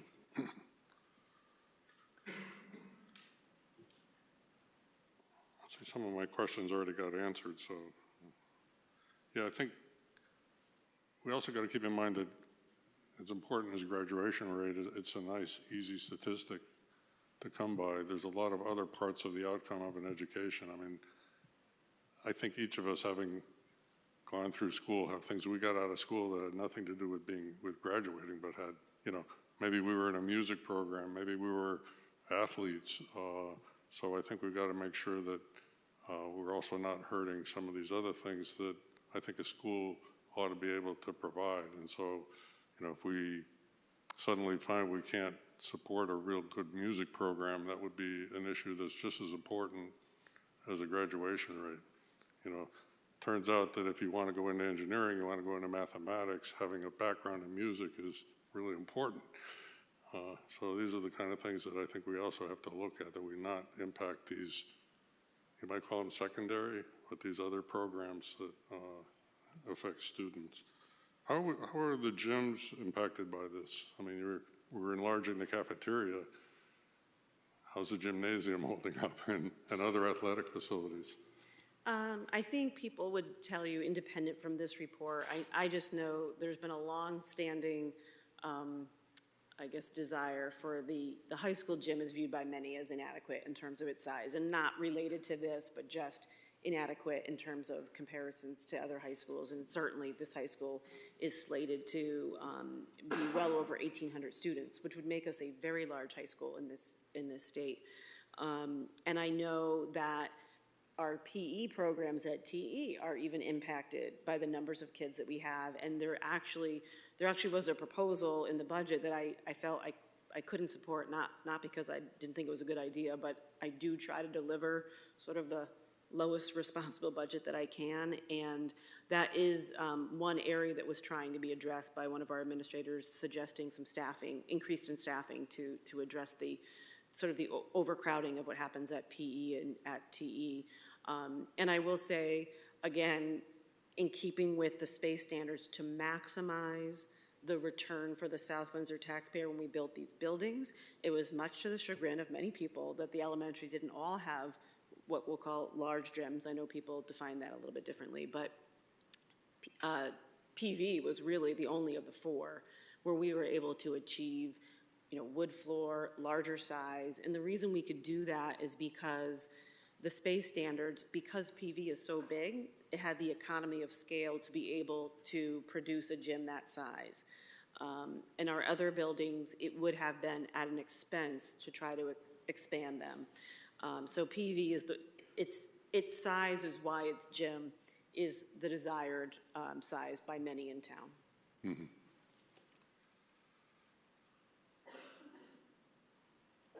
Okay, that's all of my questions. I'll just kind of look around if there's anyone else who has questions. All set? In which case, thank you very much. And thanks for coming out on a snowy night. Happy to be here, and happy Valentine's to everybody. You too.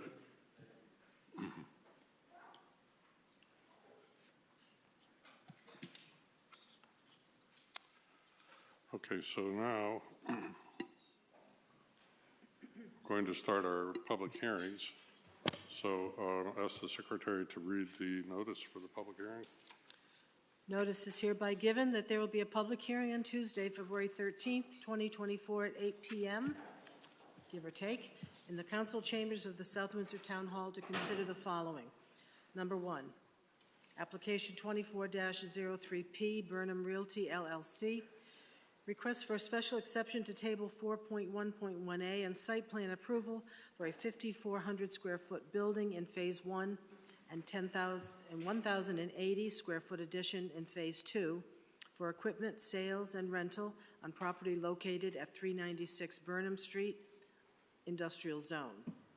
Number two, PZC sponsored amendment to modify several sections of section 6.4.10, minimum number of VVSE parking spaces to clarify the number and timing of required EV installed and EV ready spaces, and modify section 11.8 appendix H, electric vehicle supply equipment, to update EV charger requirements related to equipment, screening, site signage, and EV charger installation illustrations. This was continued from January 23rd meeting. Copies of the application are on file in the office of the town clerk and or the planning department and online at southwindsor-ct.gov. At this hearing, interested persons may be heard, and written comments by the public will be received by mail or email. Persons who may require an accommodation can contact staff on Monday from 8 to 7 p.m., Tuesday to Thursday, 8 to 4:30 p.m., and on Friday, 8 a.m. to 1 p.m., or at 860-644-2511, extension 2329. Stephen Wagner, Chair, Planning and Zoning Commission. Thank you. And before we go on, I did realize we seated Commissioner Willett for Commissioner Cavanero, but I believe we also still have a vacancy on the commission. I'm sorry. As well. I think it is Commissioner Bernstein's turn. Right, I forgot we have a vacancy from our former chair. Mm-hmm. You haven't been elevated yet, right? Reading, right? Okay, well, in any case, we're going to seat you. Now you know. Okay. All right. So my understanding is we're expecting Commissioner Bernstein to be nominated to take the seat of our previous chair, Bart Passaconis. But in any case, I'm going to seat you one way or the other. So I'm going to open the public hearing for application 24-03P, Burnham Realty LLC. Now, I purposely am opening this, but it turns out that the applicant had sufficient changes requested at inland wetlands that they were unable to get the drawings they need done in order to come to us tonight. So I will entertain a motion to continue this hearing to the next public meeting. And by the way, the reason we're doing this is this avoids us from having to advertise, which is an expense. So once we open the hearing, we're continuing it rather than advertising a new hearing. So I will entertain. I make a motion to extend the public hearing for application 24-03P Burnham Realty LLC. Second. Okay. Any discussion? All in favor? Aye. Any opposed? Passes unanimously. Okay, so the next public hearing is the PZC sponsored amendment for section 6, well, for EVSE.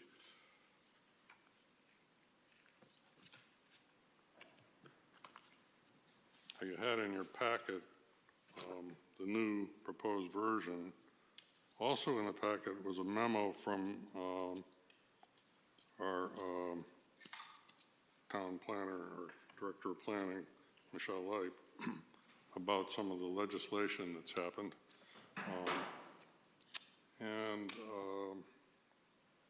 I felt also last time that I, for one, came in with looking at this as a small tweak to the EVSE regulation. And in fact, there were a number of members who were not on the commission when the original regulation was written. So there were concerns about some of the things in here and actually maybe even not an understanding. So I'd like to kind of say that we're really open to discuss anything about this regulation, not just what's changing. In particular, well, let me highlight first the memo from Director Leip. If you notice in blue in this memo that you'll have, there's some definitions, but item C of this section, the so-called section 5, states that a municipality, at the very end, a municipality may, through its legislative body, well, excuse me, I'll start with the whole thing. On or after January 1, 2023, a municipality shall require each new construction of a commercial building or multi-unit residential building with 30 or more designated parking spaces for cars of light-duty trucks to include electric vehicle charging infrastructure that is capable of supporting level 2 electric vehicle charging stations or direct current fast charging stations and at least 10% of such parking spaces. A municipality may, through its, basically it says we can actually do more than that, but we're expected to do 10%. The regulation that we have and actually had a couple things that weren't meeting that. First of all, we had on the first page with that table, we said a certain number in 21 to 2023, and that's based on when the application came in. Then at 24 to 27, we wanted 7%, eventually getting to 10%. But the state law says it should always be 10% after January 1 of 2023. Personally, I find that hard to live with, but let me go on and show you where this becomes even harder to weigh this regulation against the law. The percentages are not necessarily applied to every parking space. So if you go to table 64110C, you'll see, for example, for retail stores, car wash, fast food, et cetera, calculation is based on employee parking estimated at the time of site plan application. So Commissioner Willett was very concerned last time that we might have to put 40 EV chargers, and we might have had to put 40 EV chargers in Whole Foods. Well, Whole Foods actually has about a little over 300 spaces, but 30, 40, that's a lot. And when we were thinking through this, we were thinking that people who are making short visits to these various applications, if you're going to the bank, you're not going to be looking for the bank as an opportunity to charge your vehicle. If you work at the bank, you might want to come to work and charge your vehicle.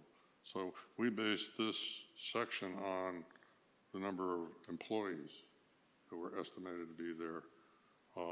On the other hand, places where people spend a lot of time, hotels, libraries, places of assembly, people spend a longer time. We did require them to have the full percentage, but even then it was still only 3, 7, or 10%. So we're out of line with the state law, and I'm not sure what we want to do about that. I guess I'd be interested in hearing some comments from people about that particular subject. And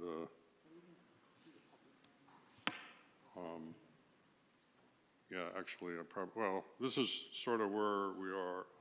I'll ask Mr. Doolittle and Mr. Folger if you have anything to add here. Nothing other than what you've mentioned.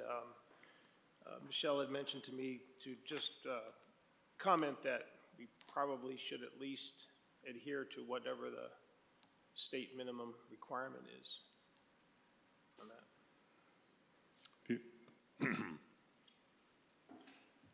I don't have anything else to add at this moment. Now, one of the things we did was, we said, well, you've got to have 10% counting the EV-ready, EV-capable spaces to bring you to 10%. I think we ought to decide whether we think we're complying by having that number of EV-ready spaces and making up our 10%. But I don't know.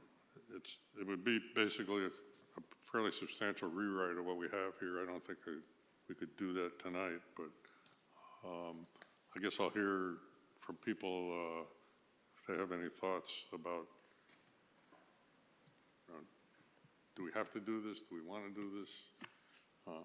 Maybe I'll start with Commissioner Boganski. I just had one simple question with all of this.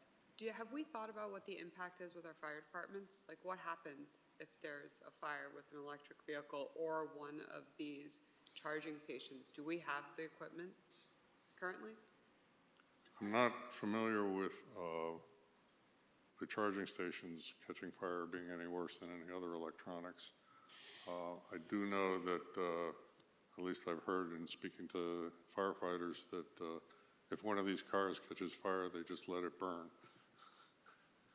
because it's almost impossible to put out these fires. On the other hand, the newer batteries are less likely So I'm going to assume it's but probably... I don't, I should say I don't speak with any expertise in this area. The electric vehicles are coming. They bring their own set of risks, which are different than the risks of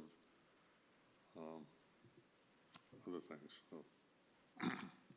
Probably just something that we probably should, right, as a town, be looking into. The more electric vehicles we're going to see. I mean, even from a house fire perspective, so we watch the houses.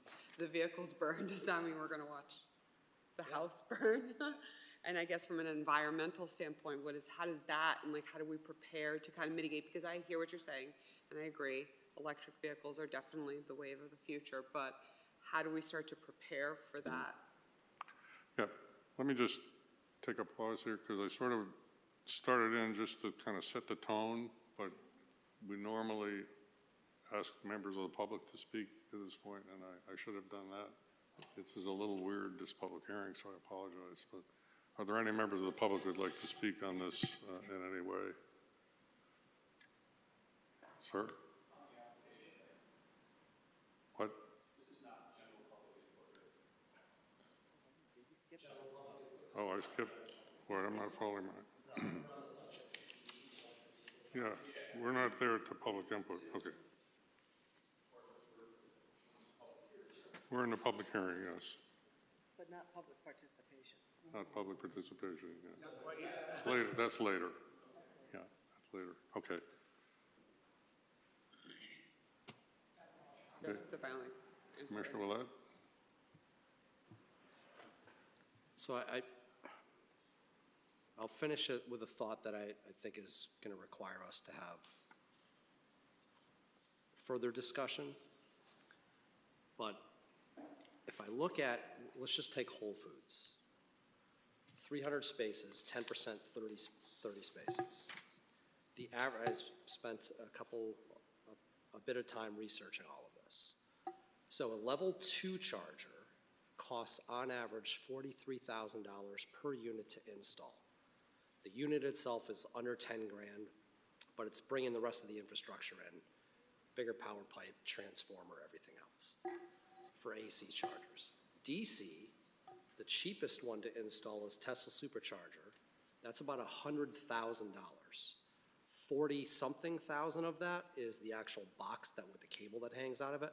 The rest of it's all the infrastructure.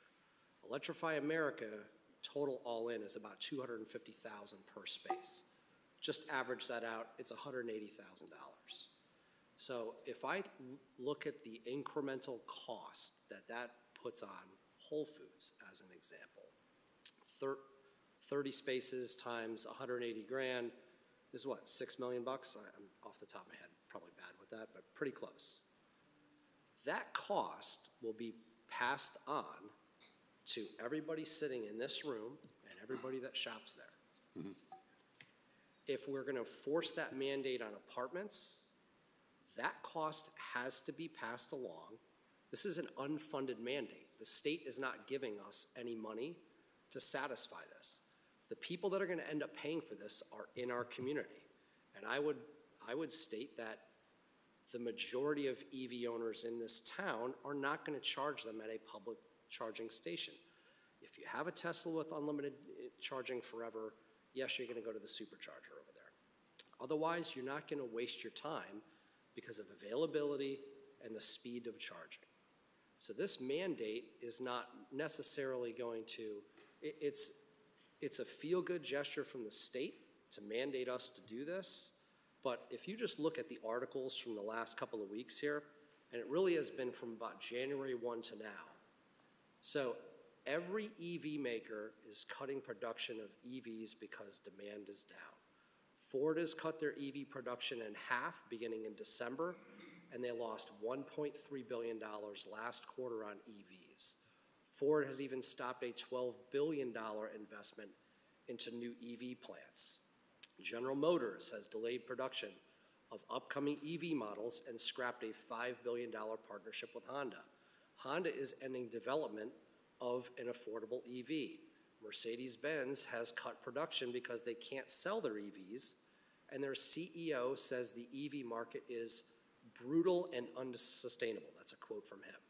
Hertz canceled an order for 65,000 EVs and is selling all of their EVs.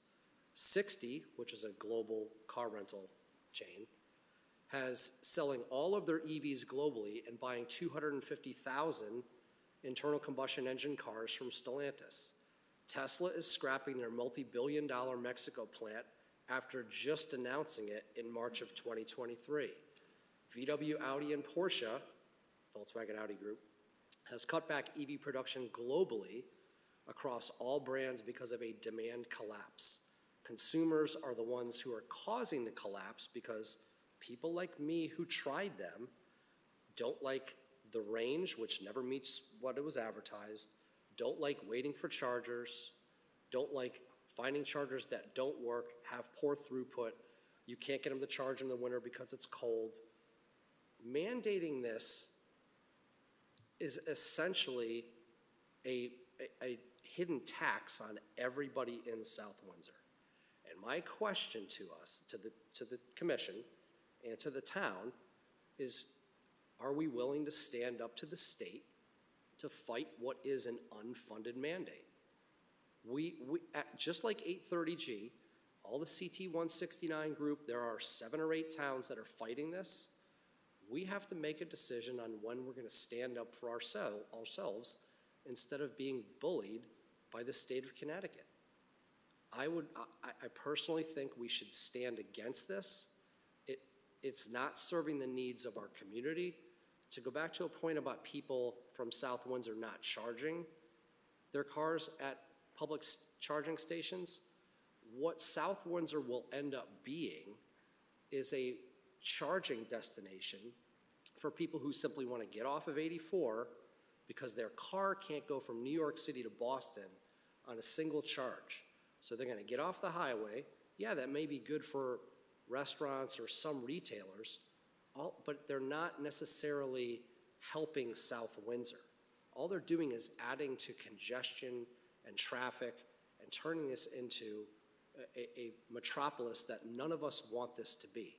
We want it to be a very quaint countryside community, and this is not helping us to achieve that. So what are we voting on this for? Are we approving this for the residents of South Windsor? Or are we approving this to satisfy an unfunded state mandate?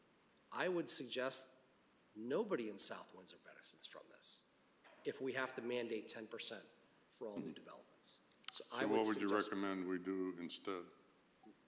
we scrap our statement altogether and don't require anybody to have, if Whole Foods wants to put in a charger or the next apartment complex wants to put it in to attract residents, that's on them. They can choose to do that to attract people. But to mandate it becomes a hidden tax on everybody. And additionally, if with the number of retail and commercial space that we have here in town, if we do mandate 10% for anything that's new construction, there's no way this infrastructure is going to support it. That means another new substation, like off Anita Wharf, we're gonna have to have some other giant complex like that.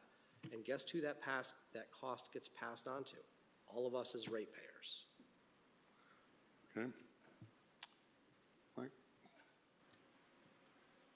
Yeah, I was looking at this as well, and I think 10% is excessive, especially for larger parking lots, but I do agree that, some should be out there, but I find 10% high. I think a place like Lowe's up on the hill up there, and they must have it's gotta be 200 spots out there.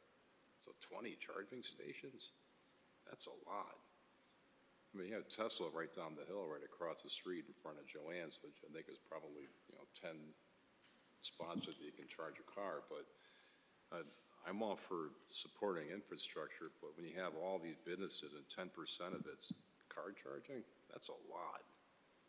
I just find that excessive. It's almost like too much of it. It's like having, let's say you have 10% of it is gas stations at every business. It's kind of the same principle almost. It's just an alternate fuel, and I'm all for alternate fuel, but you're going to have this 1,000 of these through town, and to me, that just seems excessive. I know there was a comment on for the fire, that's another issue that'll be coming up, but not going to dwell on that, but the building codes are going to address that, and I think in the next code cycle. I deal with that during the day, so this has been an issue with parking garages and all that, but the codes are coming. They're catching up to that. But that's all I have. Commissioner Dexter? Okay, so let me make sure I understand Table 6.4.10C. What we are proposing in the section that starts with retail stores, because I think that's what we've all just kind of quoted in our discussions so far. Let me just say that it's more than being proposed. This is what's in place now, this whole table. But are we continuing this? Okay, yes, no, we're going to continue. So right now, in our regulations, the number of EV charging stations is based on employee parking only, not on the number of spots available to park for Whole Foods, for example. Is Yes. that true? That's correct. Okay, so that number of 30 is an anomaly? Or that Well, there yeah, are I that mean, many employees? we saw the same thing that Commissioner Willett saw way back when we wrote this regulation, that it just didn't seem to us reasonable to require that many spaces in front of a short visit type of site. Right, okay, so, again, if, I don't know how to say, I'm just going to use an example. If Costco employed 100 people, then they'd have to have 10 spots. Am I doing the math right? That would be the idea. yeah, The way we eventually. currently have it. Yeah. Whereas if their parking is 500, it's not that they require 50, they require 10. In our regulation. In but our the regulation. state wants 50. Well, I think that's excessive too. I kind of like the way we've done it because employees are going to be there long enough to actually charge their car. And I think that's a service for an employee. And I just am generally concerned about the cost to small business. We're just right now talking about big business, but there's the little guy who may just get over that threshold and he has to put one in. And I don't know, the one across the bank where we wanted to put the town hall there, they have one there. I never see anybody plugged in there. I don't know. Again, if it's unfunded mandate or not, I don't know who the state police are going to come in and check every town and what they've got going on. I think we ought to drag our feet a little bit, not be the ones out front on everything, and just take it slow. Okay. Commissioner Foley. I agree with Commissioner Ouellette on this one that, yeah, we need to push back. They can't mandate, they should not be mandating this in place, right? I mean, and then the other caveat is here we as a town commission to put this together, but even our own town, I don't even know if we have any EV vehicles in our municipality. We have a plug-in hybrid at the sewer plant. I think we're contemplating getting one. Jeff, you're looking at getting one for the, down on, Library, right? not the library, We have one at the Public town hall. Works. One at the town hall. oh, we have one at town hall. Okay. Yes. How do we charge it? We're still working on that. Okay. But it's a hybrid. It's a hybrid, so you put gas in it. That's the cart before the horse thing. I think we shouldn't be forced into a corner. This is,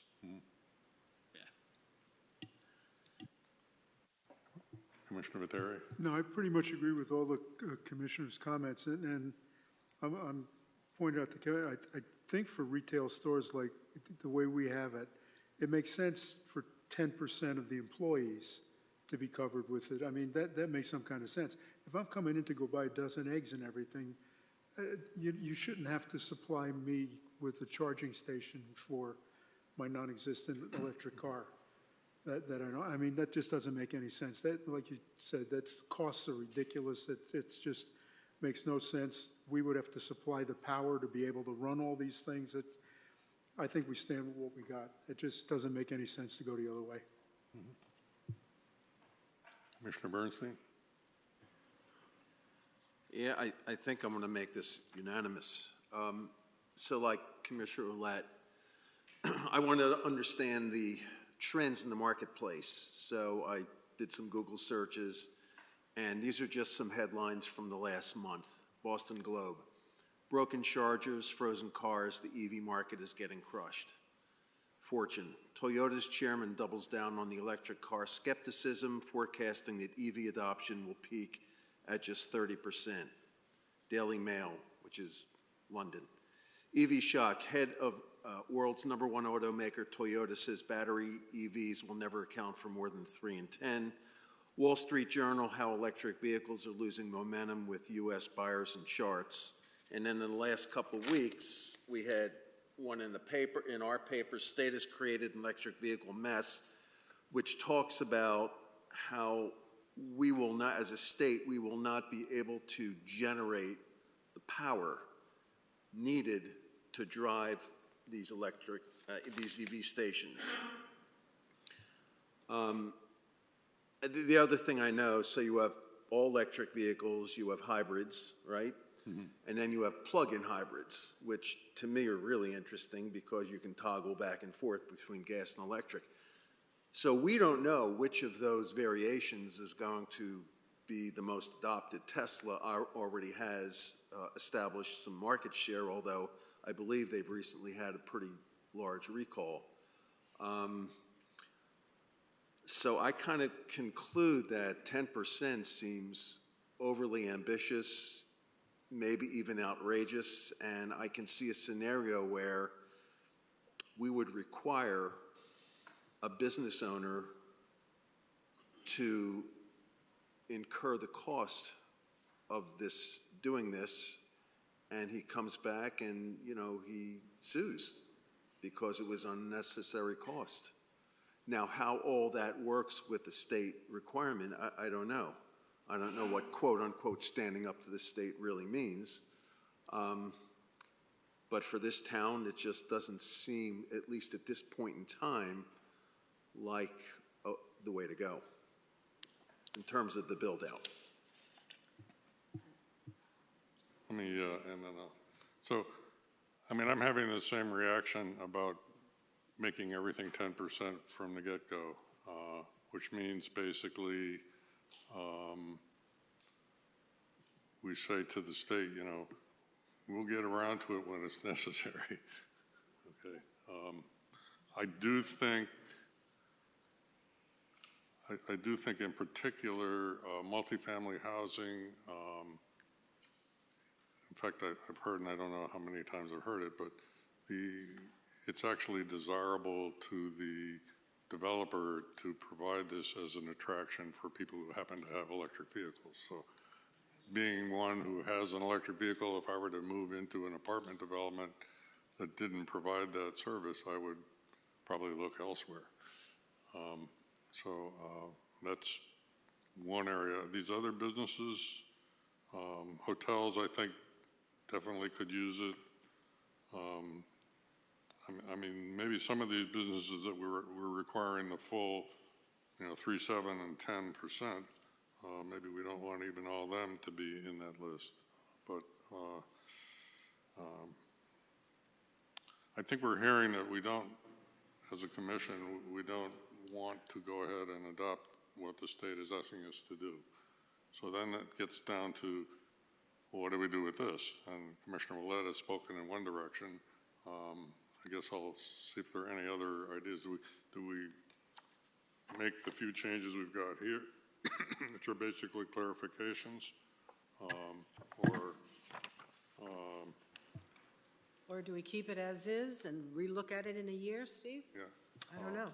That seems, I would look, I do have a few what I would call editorial changes I'd like to go over with you, but, even these years, do we want to go to 7% in 2024, or do we want to push that out? Do we want to go to 10% in 2028, or do we want to push that out? Is there any reason why we can't just scrap the mandate altogether and go with 0? To your point, if somebody's Tempo wants to attract a certain client, they're going to install EVs to attract them. That's their choice. The other illogic behind this, if I look at Deming or any other low-income housing that's going to satisfy 830G, why in the world would we mandate electric chargers for someone who can't afford to pay their own rent? Nobody's going to go buy a $40,000 or $50,000 EV when they're on state-subsidized housing. That's bonkers to mandate. I would suggest we scrap the mandate altogether. If we want to provide some incentive for someone, if you install it, we can talk. Maybe there's an opportunity to give them an incentive of $5,000 per charger to help offset their cost. But mandating it, I am strongly against any mandate. Other people want to weigh in on that? I do. Okay. So there's a lot of history here. A lot of time and effort has been put into this. So another option would be just to maintain the status quo. Stay with what we have now. Don't make any changes. We have a requirement now. It's pretty minimal. We've imposed that on applicants, have we not? Yes. So we can just maintain the status quo until we have a better idea what way the market's going. I agree with that. I agree. All right, so the changes that kicked off this whole discussion are fairly minor, one of which was just clarifying the way the tables are. One of which was not to specify the type of equipment that you have. Let the store decide that these are the kind of things that really don't change the overall structure of this or objective. Putting everything in table 6410A, it was scattered around in the previous version of this, so that, I think, is relatively minor. We now require EV-ready spaces to bring you up to 10%. What this says is, well, you can also just do what's called EV capable, which means when you build your parking lot, you have to run the conduit out to where there would someday be a charger, but you don't have to put a wire in the conduit. And I think our town engineer has commented that that's not really a good idea to put that wire in there. It might not even be the right wire 3 years down the road when you put a charger in there. So this kind of relaxes that requirement. If you look at the document you have in front of you, I did make I have a couple other suggestions. One is for paragraph G on the front page. There's a note on the next page which says, for this purpose, accessible spaces meet the design requirements. I would just move that note up and use that for paragraph G. Get rid of the note. It's a little better worded, I think. And there's a note at the bottom of the notes. It says, see tables 6.4.10b and C for usage-specific details. I think there was enough confusion last time. I'm just listening to, the confusion that we had, that maybe that note ought to be in a row right below row A of the table. In other words, here's the percentages, but be sure you look at that other location for how the usage affects that. In the notes, there is a note that says EV installed in accessible spaces is intended to use accessible spaces already required by EDA. This is not actually true, what we're trying to do. We're really trying to say you build an accessible space, but you don't make it restricted. So I'd like to take that note out. So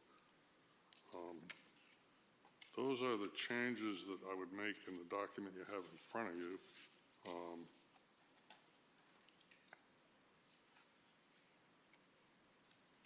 I think there's a couple definite, well, you can go through this if you have any other comments.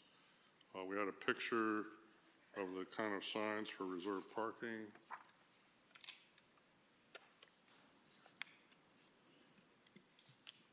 We have some pictures at the back that illustrate how you should arrange your parking lot. So those are the main changes in this thing, which basically are clarifications and that change about using EV capable rather than EV ready spaces.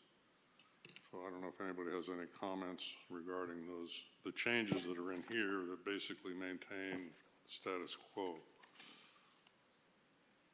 I know Commissioner Willett has already spoken. He just as soon scrap the whole thing, but other people. I'm with Mike on that, except for a little bit different is that I'd be okay with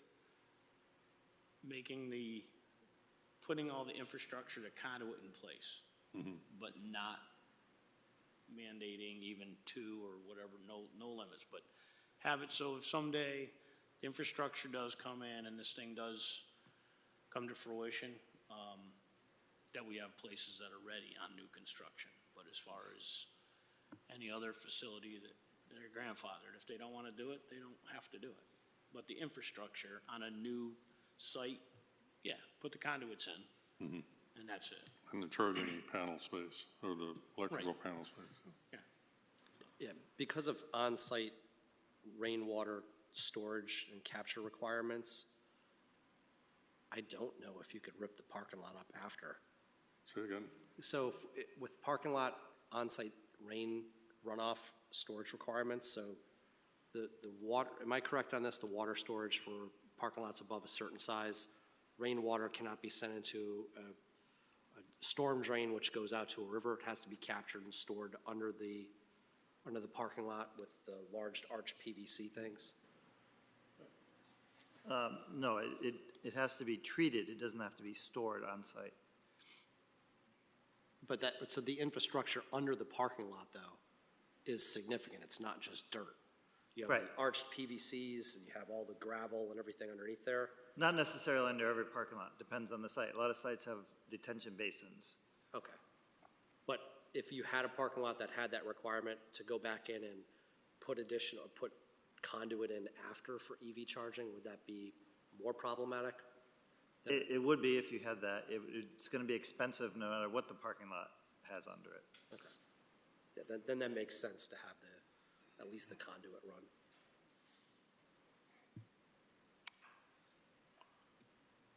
So I think I'm hearing two themes here, and I don't know how to decide which way we go. At least two of the members have asked that we don't require any actual charges, but just do the infrastructure. Other members seem to be happy with the status quo. So perhaps the best thing is to take a vote on that. Someone make a motion to modify this to eliminate the installed EV requirement and only have the EV capable, or we can make the wording right so that you could just put in the conduits and panel space. You know. There might be a third option, Chair, is that a couple of us thought we should stick with what we have in our regulations. You know, have maybe poor Josh go back through this, get rid of all this red, and go back to our, you know, our regulations, and then put in the few obvious things, language, whatever, that you were discussing, conduit, you know, in place instead of this. And then can we look at it again? I'm so confused by all the red. What was it before? I don't have my regs. I should have brought them. But I don't know if we can get a straw vote, but I think there's a third option here. Well, we can always continue the hearing, which I think would be a good idea in any case, but you're basically asking for one that, you know, shows the new language but not the stuff that's deleted, which does make it more confusing. You want to see the language I of, want to see the pages from our regulations that we have today and what we would propose to change or add in red. I don't know, this all looks like it's new. Yeah. So. well, it's a revision of what you see crossed out below, you know, all this stuff. Yeah. So just clean it up. Mhm. Take a straw. Right.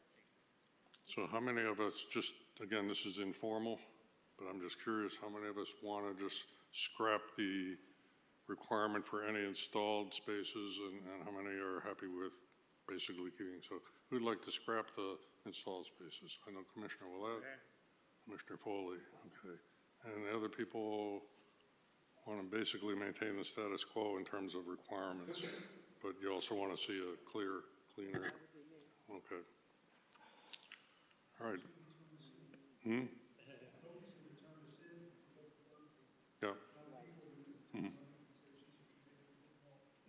So I think, yeah, I mean, we have a consensus that we really don't want to go down the 10% installed route. And if the state wants to come knock on our door, they're welcome to do so, okay? Gee, I'm sorry, we'll do better. We'll get to it eventually or something. So I think we need to continue the public hearing again.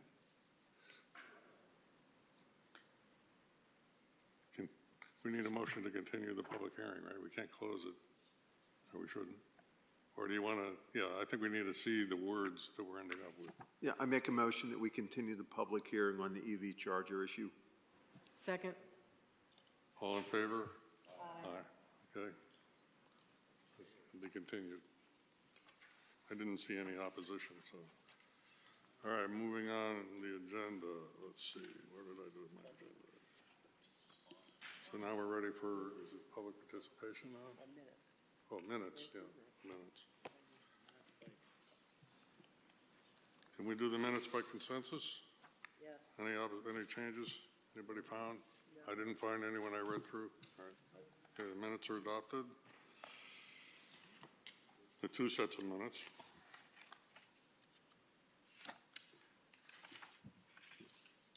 So now we have public participation. Is there anyone from the public who'd like to speak? please sign in and introduce yourself, even though we all know you. Yeah, do you?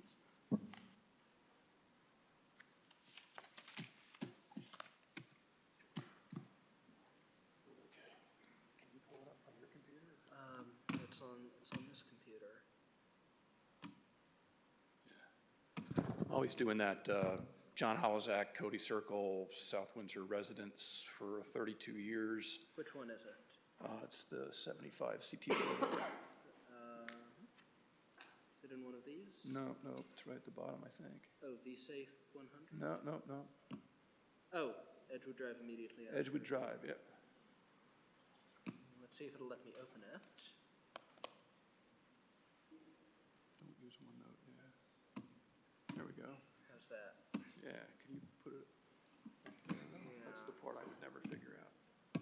It's tricky. And then zoom in. Well, Should be a zoom, yeah, there you go. Keep on zooming. there's the, Keep which zoom- part of it do you want? Keep zooming on the middle. Okay, that's good, that's good. Okay, well, that's good. You can adjust it. Yeah, that was fine. So I felt compelled to come down here tonight. I was watching on TV, and I thought I would just come down and give the empty nesters perspective. And I know a lot of you on this board are empty nesters yourselves, so maybe I'm telling you things you've already heard. I think one thing I heard very briefly tonight was be careful with your empty nesters. Don't drive them out. I heard that very briefly tonight. I'm in kind of a unique position in that over the last 2.5 years, I've gotten to know 110 households in my neck of the woods, okay? I know, kind of their long-range plans, what they're thinking, what they would do, all that sort of thing. About 45 of them are empty nesters. So just ponder that for a minute. My wife and I were walking the dogs last summer, and we came around the corner, and for the record, what you're looking at is a picture of Edgewood Drive, and then it transitions to Judy Lane. So we're talking about behind Carlos Pasta and more especially behind 75 CT Boulevard. This is not after your decision, okay? This was after the wetlands decision on 75 CT Boulevard, okay? I'll pick on the sign in the middle of the road there. That's Edgewood just before it flips over to Judy. That's Paul and Brenda. I'm not going to mention their last name, but used to call them the Paul Reveres because they would drive around every weekend talking to people. They hadn't had a child in the school system for well over 20 years, okay? They appeared before wetlands.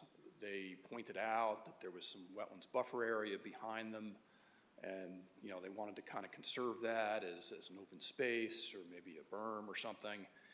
And the developer site planner and surveyor went out and resurveyed their property and basically took, I think, 7 to 10 feet away from their backyard, such that the wetlands buffer area was no longer their property, if you believe that new survey, okay? I think that kind of stunned them. And they up and sold along with 4 other houses. After we took this picture, a 4th house went up for sale. A 5th one is being readied for sale. I sort of know that guy. I'm not sure if I believe him at this point, but I don't have a net increase in school kids exactly. I do know there's a middle schooler where Paul and Brenda used to be. I know there's a toddler heading to kindergarten in one of the houses closer to us in the picture that doesn't have a for sale sign yet, but it did. And I'm not sure how many were in the Costas house. I think they had 2 school children. And at least texting some neighbors, we think there's 3 there now, okay? So we think maybe net 4 or 5, okay, based on decisions made on development, industrial development, okay? And I know your regulations pretty well. I know Commissioner Bernstein's caught me out at least once on not reading them quite carefully enough, but, you know, I see some sections of town, the 291 corridor, the Gateway corridor, they have noise protections, okay? Other sections of South Windsor don't. That's something maybe you should think about a little bit. I do know, based on the 110 households I know and about 45 empty nesters, that 35 of them are seriously thinking about picking up and moving if industrial development is too impactful. Really should think about that. These are all 3- and 4-bedroom houses. Maybe the administration should have an action plan in case they get 100 new students, 80 of them elementary school, because that tends to be the ones trying to buy the houses. My wife has some realtor that calls her up every 6 months saying, "Have you guys decided?" You know, no, not yet. You know, they tell us they have 30 to 40 families waiting to get into a house in South Windsor. Guess it's great for my property price, but it's something to think about. The affordable housing thing was briefly mentioned tonight. I'd like to comment on that very briefly. I thought about coming down here when the Deming Street thing was going on. I was very, very torn about it, and I sort of felt bad for all of you having to make this decision. Frankly, somebody starting out as a school teacher in town or starting out as a patrolman in town, they ought to be able to afford to rent a place in town, okay? So that's that side of the equation. But the other interesting side of the equation is the state mandate for a certain percentage of affordable housing. Now, I don't claim to be immediately up on this. I'm an engineer, not a land use attorney, okay? But I happened to spend a couple of weeks last summer with a couple of land use attorneys. And the other case they were working on was an appeal to the Supreme Court, and I think it was the town of Litchfield, that was challenging the state's mandate for affordable housing. Now, my apologies, I haven't looked up, you know, how that case turned out or whether it's even been heard, and I'm not even sure if it's the Connecticut Supreme Court or the Supreme Court of the United States, but something to look into. What lawyers say when that happens is it's not settled law, meaning until it's been appealed to at least the appellate level, I think it is, the lawyers don't consider it settled law because nobody's, you know, challenged it in court and had it through at least one round of appeals to the appellate or state Supreme Court level or maybe above that, right? So they don't consider it settled law, and that's something to ponder, I think. And you know, you've got those two things there, so I was like, why should I testify? I'm not really testifying for or against, right? It's something to ponder on both sides of the equation. So that's all I had for you guys tonight. I've been meaning to come by and talk about a couple of other issues. Maybe I'll write a letter or come down some other night when it's not quite so cold. Anyway. All right, thank you. It is our practice not to enter into debate, but we definitely appreciate your input. Okay. Is there anyone else who'd like to speak in the public input?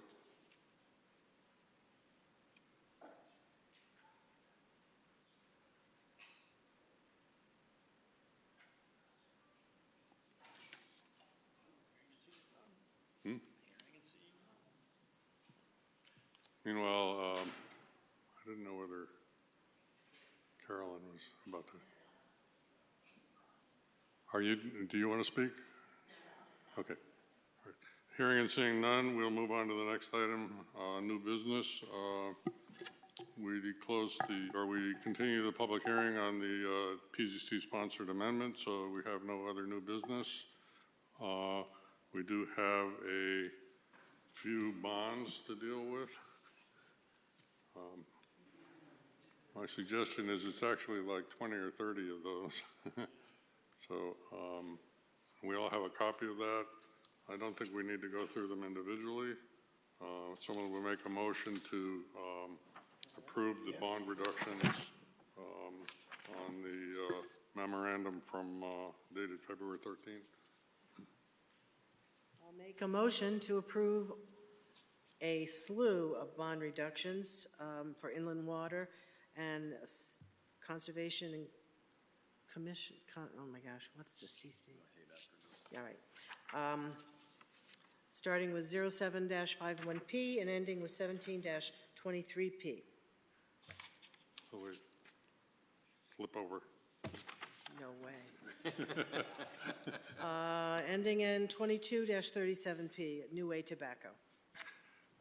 Is there a second? Okay. All those in favor? Aye. Any opposed? No, it passes unanimously. Okay.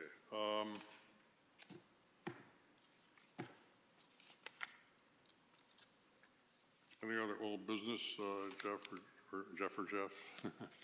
We do have an announcement of the,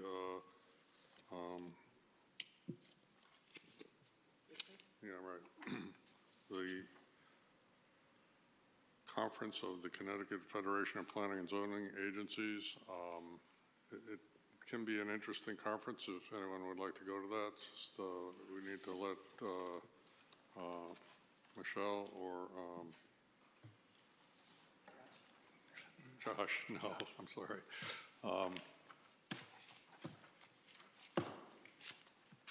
Anything else?